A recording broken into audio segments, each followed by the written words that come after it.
Talk Indianapolis Colts football.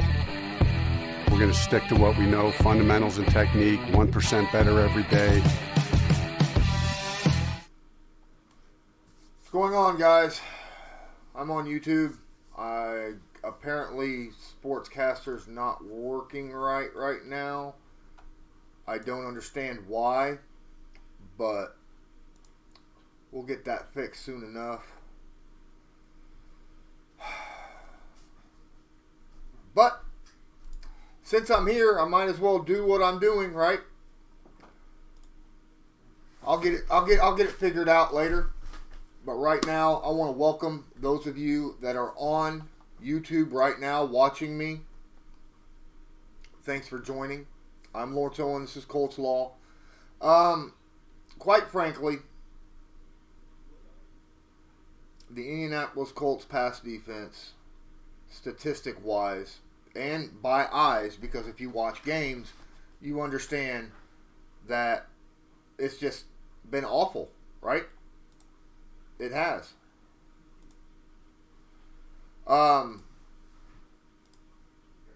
If you go look at the national, I'm sorry, I'm all kind of flustered because I can't seem to get my sportscaster to work right, and a lot of things are messing up. Right now, you go and look at the stats right now. The Indianapolis Colts are 22nd in the NFL in pass defense. Okay, they're giving up somewhere around 246 yards a game. They're giving up over 70% completion percentage. That's just awful. Quarterback ratings around 96.7, which is, I mean, it's not as bad as, like, say, the Washington Redskins or Oakland Raiders or the New York Giants or something of that nature, but it's still really, really bad, okay? The good thing is they've given up only 26 touchdowns as opposed to 14 interceptions. Now, any quarterback that's 26 and 14 for the season, you're going to say that's pretty nasty, you know. Even if they got a really high completion percentage and good yardage, because the Colts have given up 3,700 yards passing so far, and there's still a game left, so expect it to break 4K. But a 26 and 14 touchdown to interception ratio is not that good. And that is one of the reasons why Matt Eberflus, the guy sitting right here, plays zone defense more than he plays man. Okay? So let's get down nitty gritty. Let's figure out exactly. Well, let's move this guy up so you guys can see him a little better. There we are. All right. A little nitty gritty on exactly who these players are for the Indianapolis Colts, the starting defensive backs of the Indianapolis Colts. Pierre Desir, which is right here, the guy I just moved, number 35, just had 2 interceptions last week. He got a contract extension last offseason. Well-deserved. He came in. He played very well in Matt Eberflus's scheme. He's more of a man coverage guy, outside man coverage, number 1 corner. Plays zone, but doesn't have the speed to do the react, right? He's more of a big, tall, long arm, get in the face of wide receivers, man-to-man coverage type guy. Our other outside corner, this guy right here, Rock Ya-Sin, rookie we picked up 2nd round last year in the draft. Very similar in style. A little bit more physical than Pierre Desir, but, you know, tall, long arms, likes to get his hands in the face of people, uses his hands a lot. Hasn't really figured that out too much. Difference-wise, from college to the NFL, took him a little while. Back against Pittsburgh, he had 5 pass interference penalties, but everybody was saying, don't change up your defense style, don't change that stuff, just keep playing the way you are. That's just, you know, the referees that game. He's had 1 pass interference penalty since that game many, many weeks ago, like 6 weeks ago. So, you know, he didn't change his style, but he still plays very, very well. Again, better at man than he is zone. Then you have Kenny Moore. Played incredibly well last year. Incredibly well. We picked him up as a free agent when he was let go from the New England Patriots. He was an undrafted free agent. Ballard's like, I like this kid. He doesn't really fit the mold of long arm, but he is a nickel corner. He's very sticky, gets to you like glue and doesn't let go. In the run defense, he's able to get penetration, get tackles, and then whenever they assign a cornerback blitz, it's Kenny right here that does the blitzing, and he gets home quite often. He gets there really, really fast, and because he's a smaller guy, quarterbacks don't seem to see him behind those offensive linemen and the defensive linemen. So he's got quite a few sacks under his belt. He's right now injured, got a little bit of problems in that area, but while he's on the field, he plays incredibly well. Malik Hooker. Most of y'all know who Malik Hooker is. Some people say that he's a bust. He was a first-round pick a few years back, had the ACL tear, took till about week 6, he said, last year to get comfortable that he wouldn't get re-injured. Quite frankly, I think he's played pretty well, other than a few plays here and there where I'm not sure if he was caught out of coverage or if his positioning on the field due to the defensive play call had him out of position to make a play. He's had a few deep passes that he's let go, mostly like against the Buccaneers.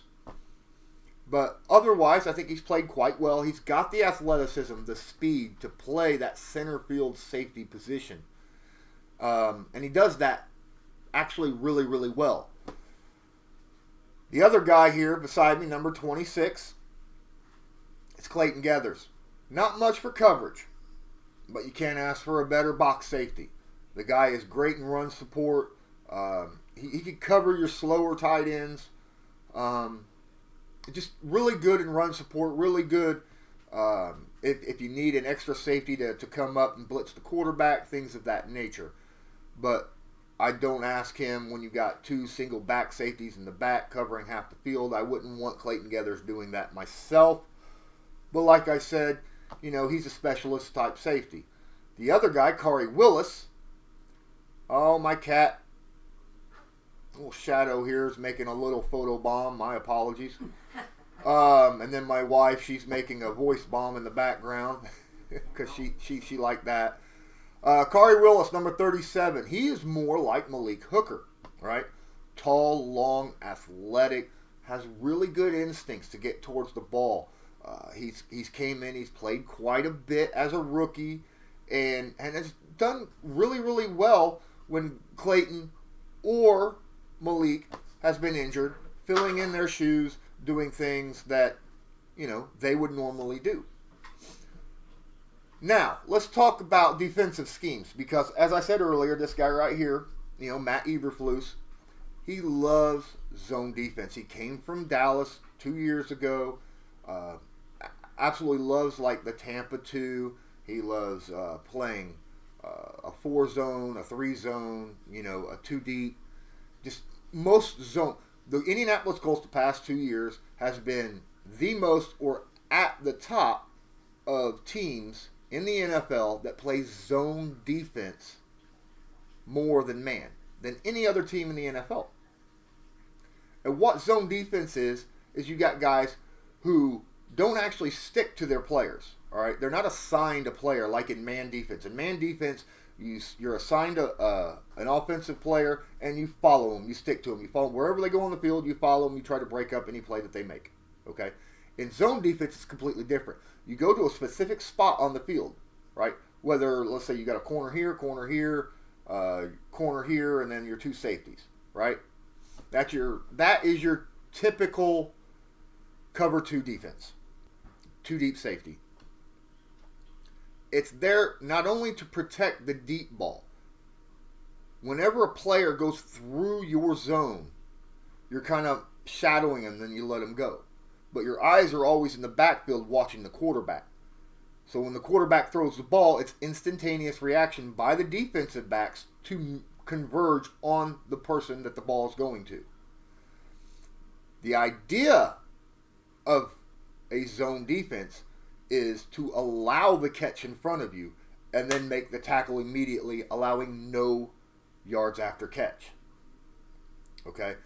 It is meant to force quarterbacks to be accurate over and over and over and get 4, 5, 6 first downs in order to walk the field to score. In order to do that, they have to play that entire drive mistake-free.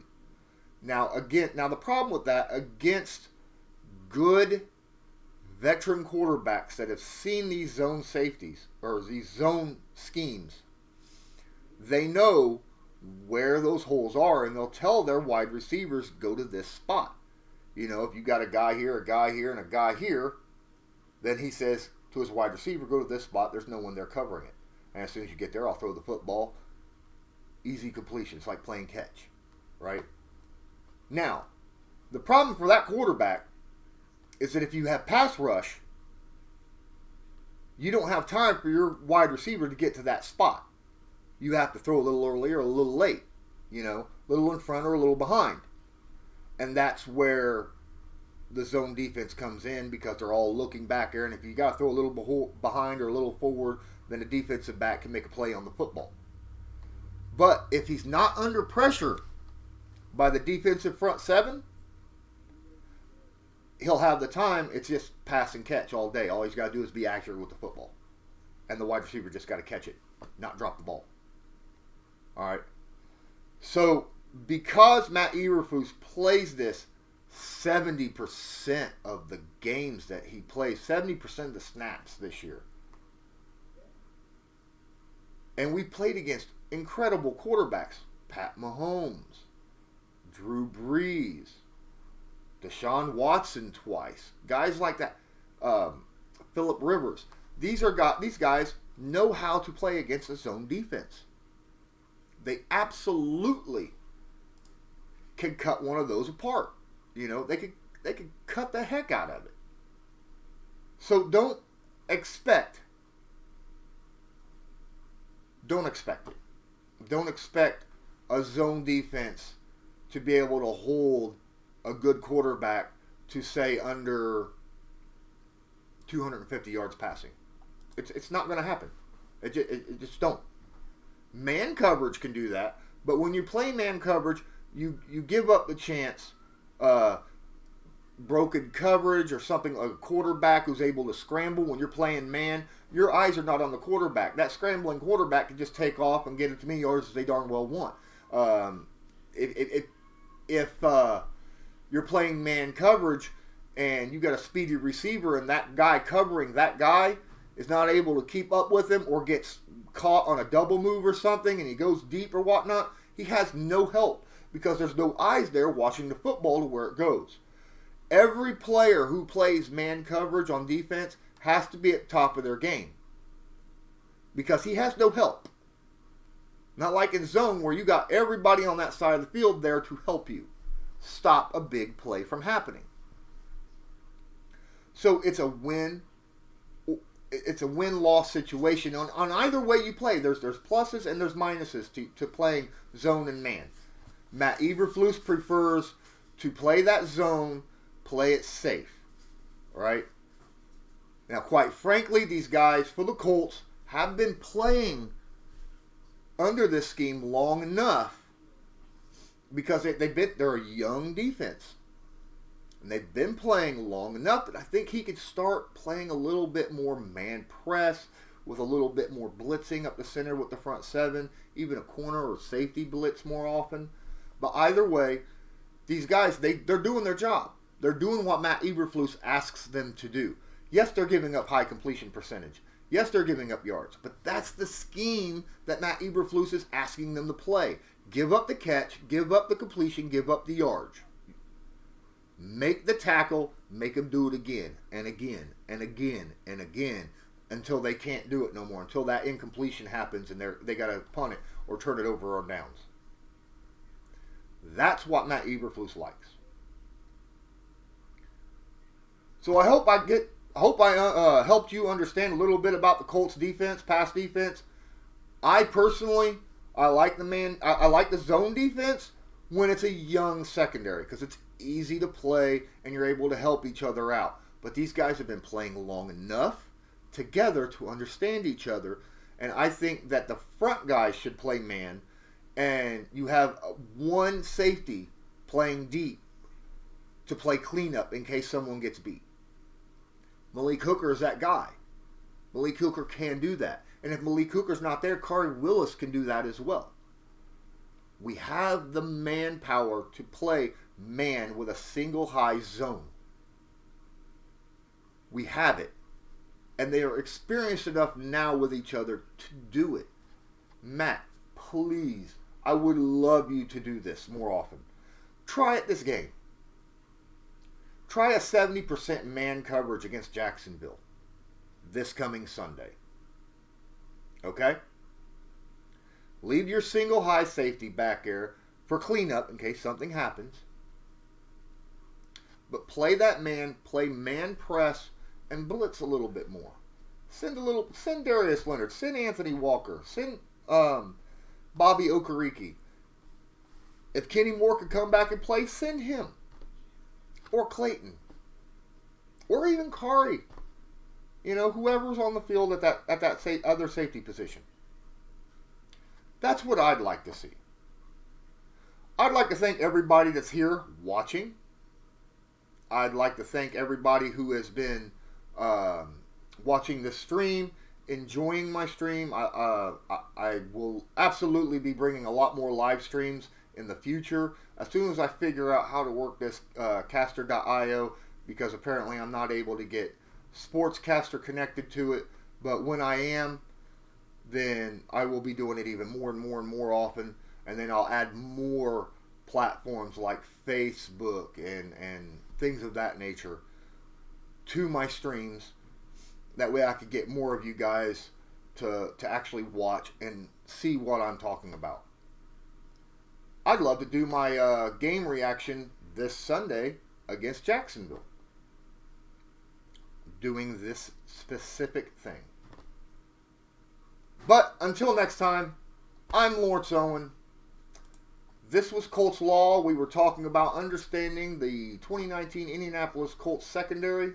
And until next time, I want you to have a good one.